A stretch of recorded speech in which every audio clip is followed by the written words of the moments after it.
아브라함 입장에서 오늘 이 본문 말씀은 엄청 당황스럽고 또 혼란스럽고 이런 마음의 그 생각이 참 많은 그런 그 혼란한 시간을 유발시킨 사건이 일어나고 있습니다. 기근이 든 겁니다. 제가 기근을 그 국어사전을 찾아봤더니요, 흉년으로 먹을 양식이 모자라 굶주림.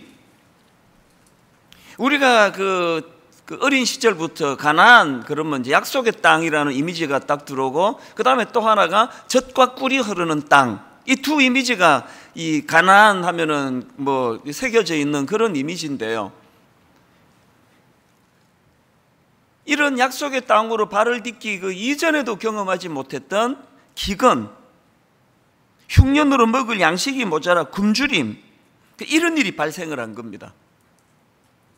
이게 어떻게 이런 일이 가능한가? 우리는 이미 어제 그 말씀을 통해서 왜 이런 일이 필요한가에 대해서 이미 다 나누지 않았습니까?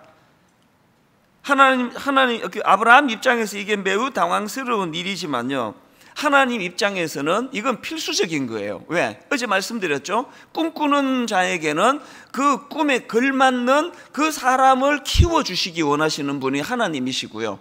그래서 이제 이런 기근이나 또 우리가 당황하는 이런 어려운 일들을 통해서, 여러분 세상에 어느 조개가 그 모래알 품고 괴로워하기를 원하는 조개가 어디 있습니까? 그러나 그 조개 안에 모래 한 알이 들어가는 정말 그 큰 살결에 쓰라린 그 모래 한 알 때문에 얼마나 오랜 시간 괴로워하는 그 시간을 거쳐서 세상에서 가장 아름다운 진주 조개가 만들어지는 거 아닙니까? 저는 항상 그런 생각을 합니다. 우리가 겪어내는 어떤 사건보다 더 중요한 건 그 사건에 대한 해석하는 능력이라 생각합니다. 이걸 내가 어떻게 해석하느냐? 저는 예수 믿는 사람은 이런 말 쓰지도 않지만 또 써서도 안 된다 생각합니다. 오늘 내가 재수 없는 일 만났어. 혹시 모르고 쓰셨다면 오늘부터 쓰시면 안 되는 거예요. 예수 믿는 우리에게 재수 없는 일이란 없습니다. 왜?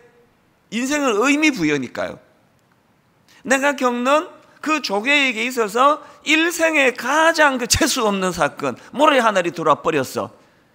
일생에 가장 기분 나쁜 그 사건을 통해서 아름다운 진주 조개가 만들어지는 것처럼, 기왕에 우리가 기근을 만났는데, 기왕에 내가 원치 않는 아픈 일들을 만났는데, 목사가 되면은요, 그 수많은 성도님들의 그 조개 같은 속살에 모래 한 알이 들어가 쓰라린 일을 겪고 있는다는 이런 이야기를 끊임없이 듣는 게 이게 목회자의 자리예요.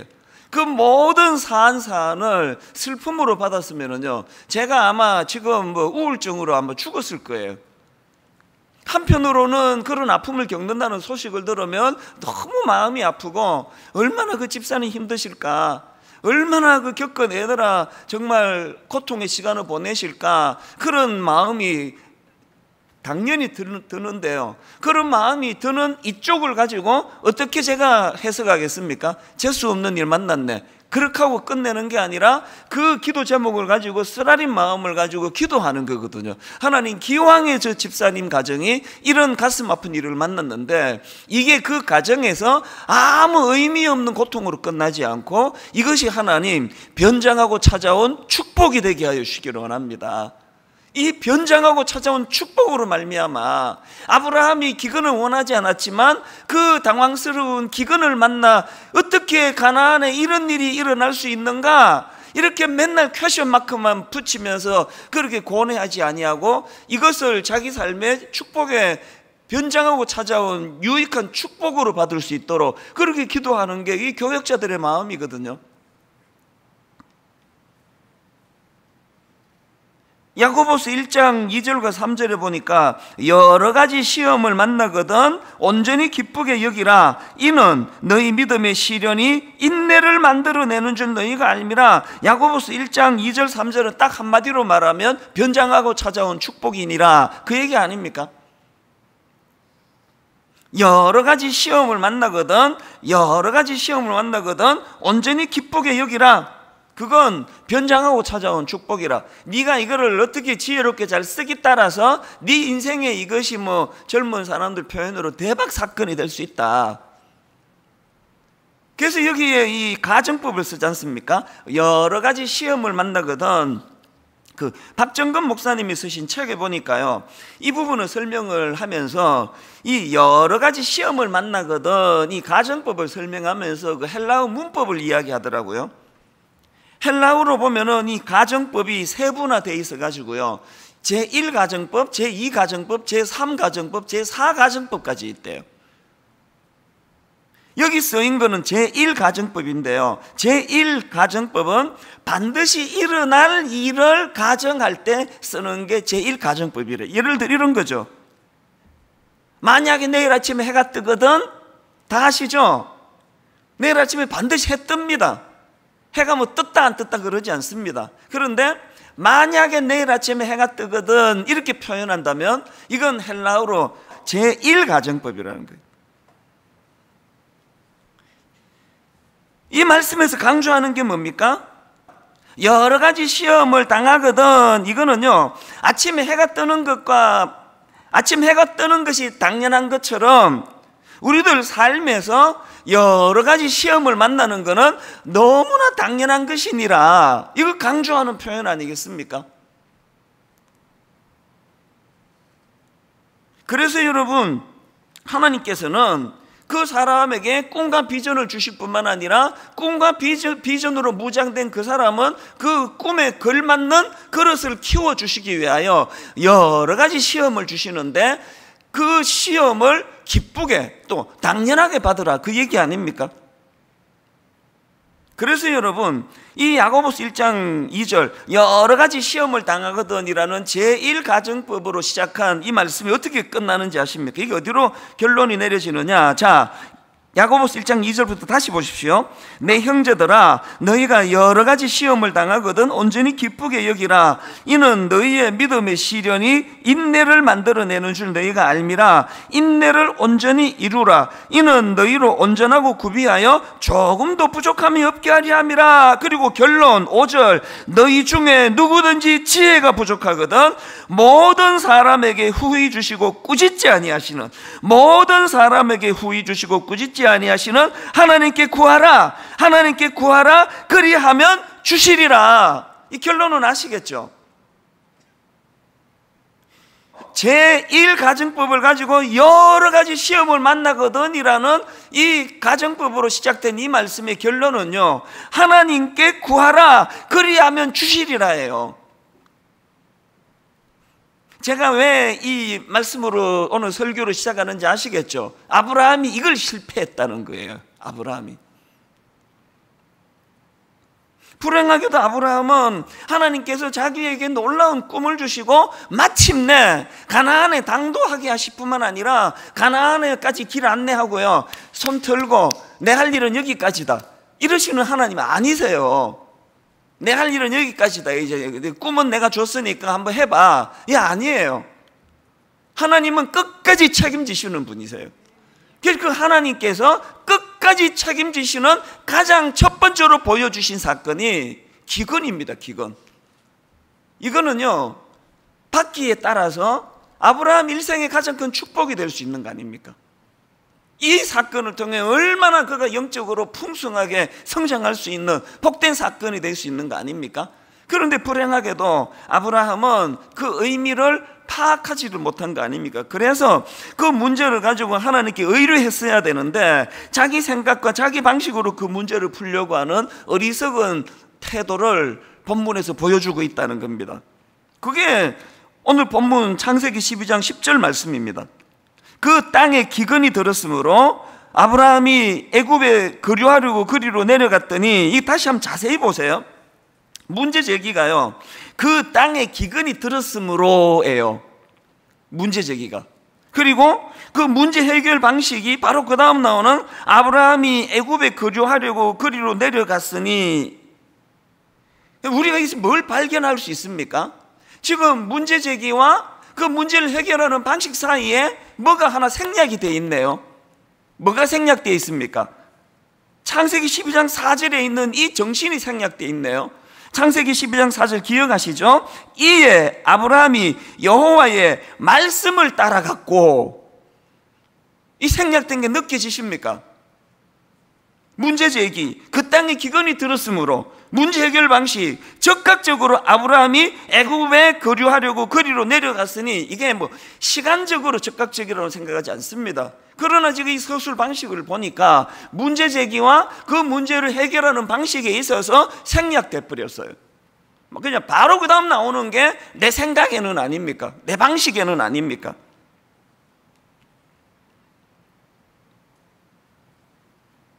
아브라함이 여호와의 말씀을 따라갔고, 이 정신이 결여되어 있는 오늘 본문에서 아브라함이 이제 내일 그걸 살펴보겠습니다만 얼마나 비참한 결과가 그를 기다리고 있는지 모릅니다. 여호수아 7장에 보면은 아이성 전투에 대한 기록이 나오는데요, 이제 가나안 정복 과정에서 이스라엘 백성들이 치루었던 전쟁 중에 하나가 아이성 전투인데요, 그 전투에서 패배해가지고 백성들이 절망하는 그런 내용이 여호수아 7장에 담겨져 있습니다. 그런데 이 스라린 아이성 전투 바로 앞에 나오는 전투가 여러분이 잘 아시는 여리고성 전투예요. 여리고성 전투는요, 이거는 뭐 난공불락성이라고 알려져 있습니다. 그래서 모든 그 이스라엘 백성들이 초긴장 상태였습니다. 그리고 그 절박한 마음을 가지고 전쟁을 준비했는데요, 그런 상황에서 그 초긴장 상태에서 여리고성 전투를 대비하고 있던 그 상황에서 나온 게 여호수아 5장 14절입니다. 그가 이르되 아니라 나는 여호와의 군대 대장으로 지금 왔느니라. 하나님께서 보내주신 천사가 지금 이런 말로 설명을 하고 있는 거거든요. 그가 이르되 아니라 나는 여호와의 군대 대장으로 지금 왔느니라 하는지라. 여호수아가 얼굴을 땅에 대고 엎드려 절하고 그에게 이르되 내 주여 종에게 무슨 말씀을 하려 하시나이까. 하나님이 보내주신 여호와의 군대 대장 자격으로 온 그 사람, 그 천사에게 지금 땅에 무릎을 꿇고 얼굴을 대고 절하면서 내 주여 종에게 무슨 말씀을 하려 하시나이까. 바로 이 정신이 창세기 12장 4절에 아브라함이 여호와의 말씀을 따라갔고 그 정신 아닙니까?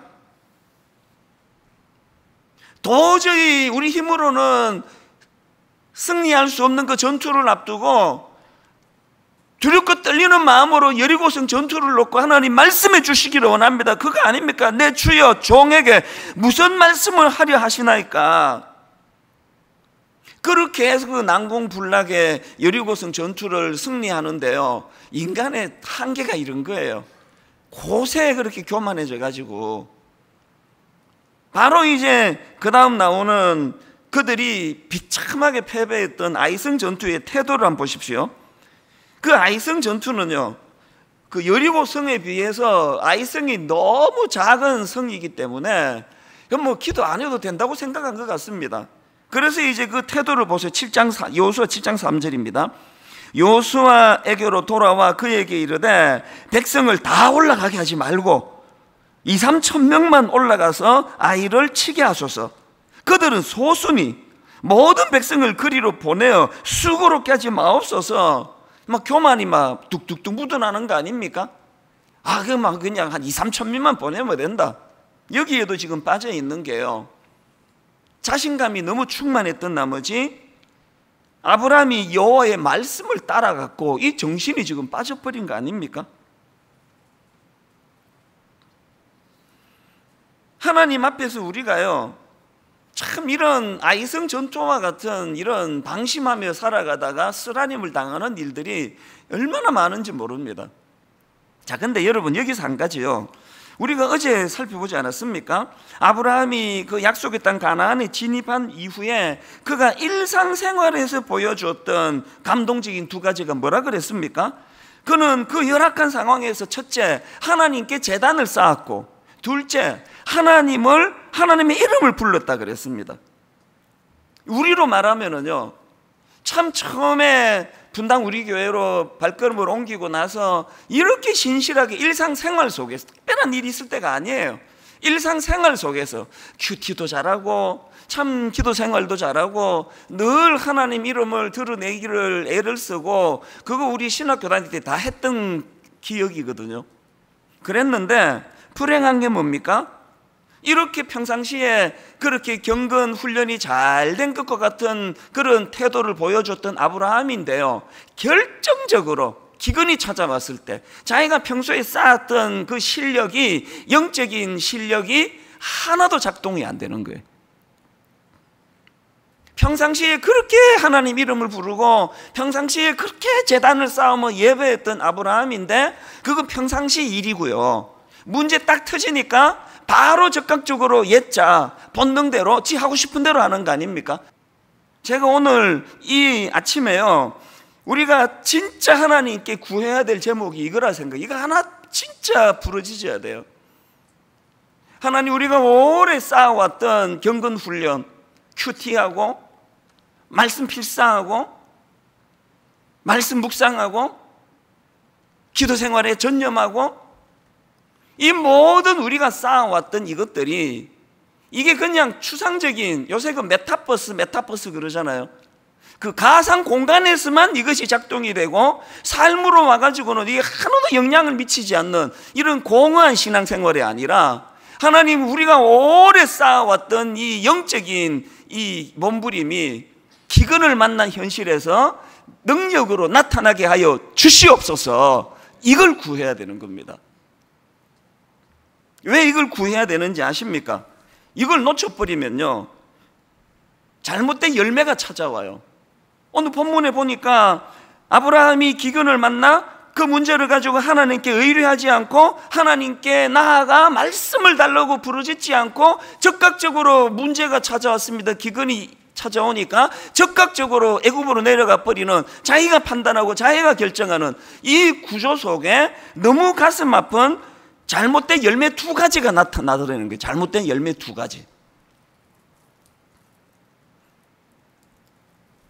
잘못된 방식에 반드시 잘못된 열매가 나타나는데요, 아브라함에게는 그 두 가지 열매가 첫째로는 두려움으로 나타났습니다. 두려움. 11절 12절 아내한테 이렇게 이야기합니다. 아내 사라한테 그가 애굽에 가까이 이르렀을 때에 그의 아내 사라에게 말하되 내가 알기에 그대는 아리따운 여인이라 애굽 사람이 그대를 볼 때에 이르기를 이는 그의 아내라 하여 나는 죽이고 그대는 살리리니. 여러분 진짜 기억하셔야 됩니다. 아브라함처럼 기근이 왔을 때 하나님을 의뢰하지 않고 내 방식으로 내 갖고 있는 그 무엇으로 풀려고 하다가 보면은 반드시 찾아오는 게 두려움이에요.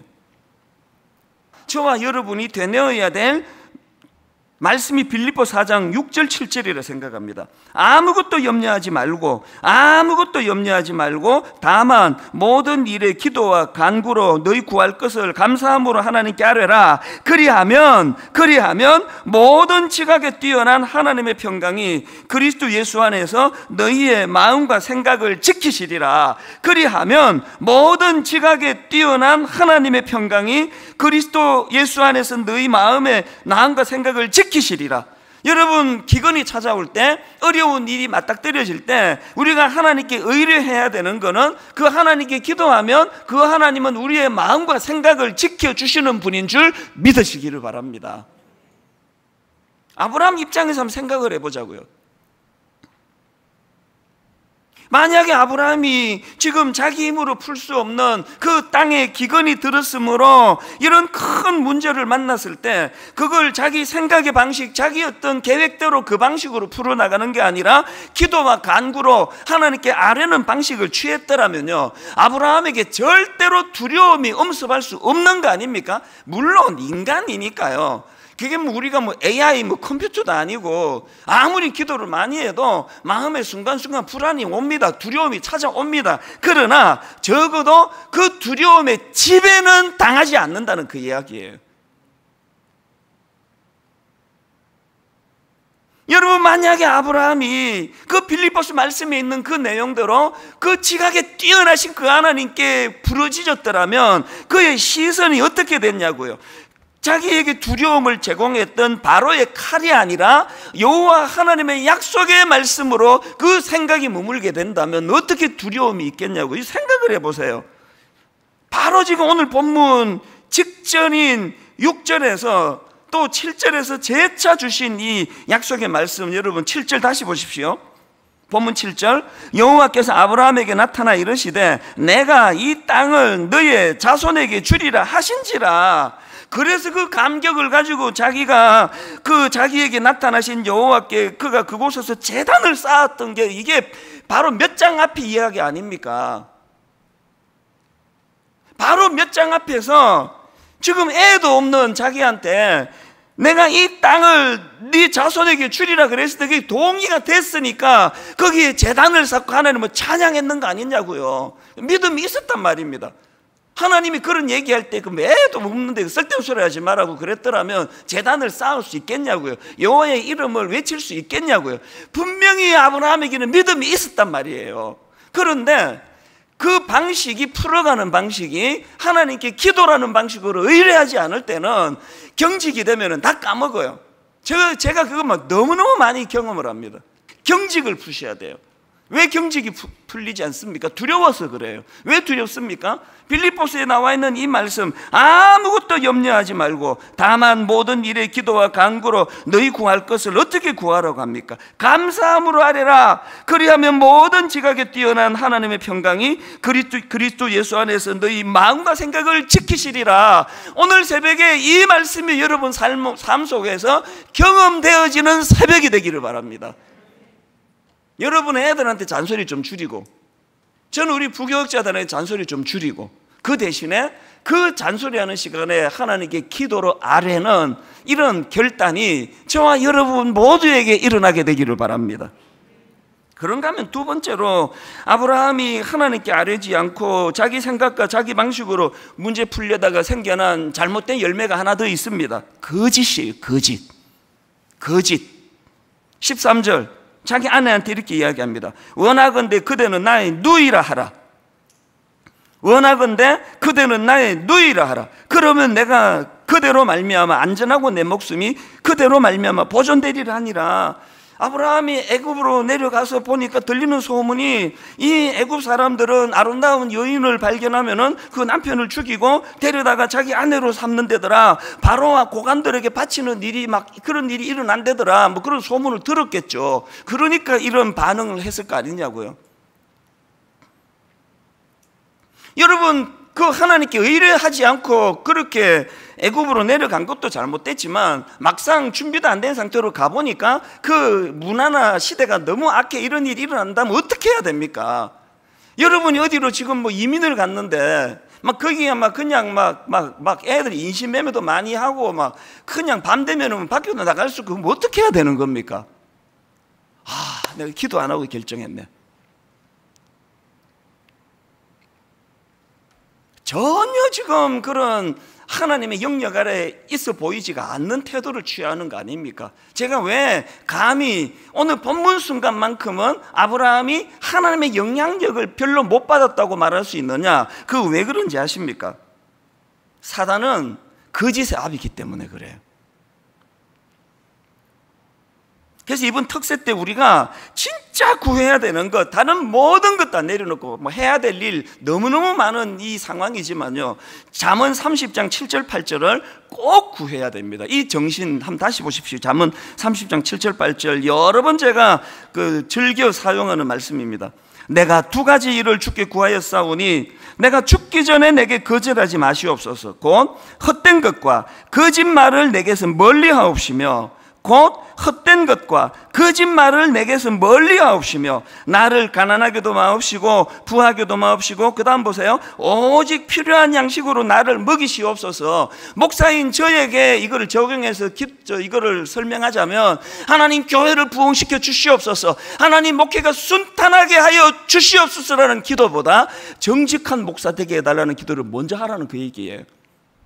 우리 순장님들, 우리 사업하시는 분들, 어떤 문제를 갖고 지금 깊이 기도하시는 분, 40일 작정 기도하고 계시는 분, 여러분 그 기도 절박한 거 알겠는데요, 그 절박한 기도, 하나님 오직 필요한 양식으로 나를 먹이시옵소서라고 구하기 전에 가장 먼저 구해야 되는 거, 헛된 것과 거짓말을 내게서 멀리 해달라고 기도하셔야 되는 거예요. 여러분, 성경이 정직의 중요성을 얼마나 강조합니까? 시편 25편 8절 여호와는 선하시고 정직하시니, 시편 19편 8절 여호와의 교훈은 정직하여 여호와의 교훈은 정직하여 마음을 기쁘게 하고 여호와의 계명은 순결하여 눈을 밝게 하시도다. 영국에 이런 속담이 있다고 하네요. 하루를 행복하려면 이발을 해라. 일주일을 행복하려면 결혼을 해라. 이건 좀 너무한 것 같은데, 굉장히 결혼 생활이 불행한 사람이 만든 것 같아요. 하루를 행복하려면 이발을 해라. 일주일을 행복하려면 결혼을 해라. 그리고 1년 동안 행복하려거든 새 집을 지어라. 그러나 일평생을 행복하려면 정직하여라. 이 두 가지 열매가, 악한 열매가 여러분에게는 없는지 점검하시는 새벽이 되기를 바랍니다.